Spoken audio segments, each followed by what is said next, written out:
కాసేపట్లో తెలంగాణ భవన్ కి రానున్నారు బీఆర్ఎస్ అధినేత కేసీఆర్. అసెంబ్లీ ఎన్నికల ఫలితాల తర్వాత తొలిసారిగా కేసీఆర్ పార్టీ ఆఫీస్ కు వస్తున్నారు.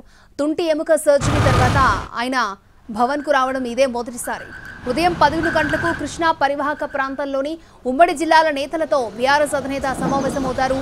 కృష్ణా బేసిన్లో ఉన్న ఉమ్మడి ప్రాజెక్టులను కేఆర్ఎంబీకి అప్పగించడంపై భవిష్యత్తు కార్యాచరణపై చర్చించనున్నారు. అసెంబ్లీ సమావేశాలు, కేబినెట్ లో ప్రభుత్వం తీసుకున్న నిర్ణయాలపై బీఆర్ఎస్ నేతలు చర్చ జరపనున్నారు. అలాగే అసెంబ్లీ సమావేశాల తర్వాత నల్గొండ జిల్లాలో బీఆర్ఎస్ ఆధ్వర్యంలో భారీ బహిరంగ సభకు సంబంధించి ఇవాల్టి సమావేశంలో గులాబీ నేతలు చర్చించనున్నారు.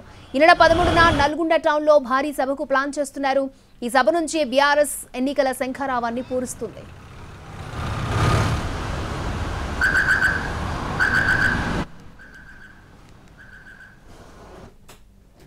కాసేపట్లో తెలంగాణ భవన్ కి రానున్నారు బీఆర్ఎస్ అధినేత కేసీఆర్. అసెంబ్లీ ఎన్నికల ఫలితాల తర్వాత తొలిసారిగా కేసీఆర్ పార్టీ ఆఫీస్కి వస్తున్నారు. తుంటి ఎముక సర్జరీ తర్వాత ఆయన తెలంగాణ భవన్ కు రావడం ఇదే తొలిసారి. ఉదయం 11 గంటలకు కృష్ణా పరివాహక ప్రాంతంలోని ఉమ్మడి జిల్లాల నేతలతో బీఆర్ఎస్ అధినేత సమావేశమవుతారు. కృష్ణా బేసిన్లో ఉన్న ఉమ్మడి ప్రాజెక్టులను కేఆర్ఎంబీకి అప్పగించడంపై భవిష్యత్తు కార్యాచరణపై చర్చించనున్నారు. అసెంబ్లీ సమావేశాలు, కేబినెట్ లో ప్రభుత్వం తీసుకున్న నిర్ణయాలపై బీఆర్ఎస్ నేతలు చర్చ జరపనున్నారు.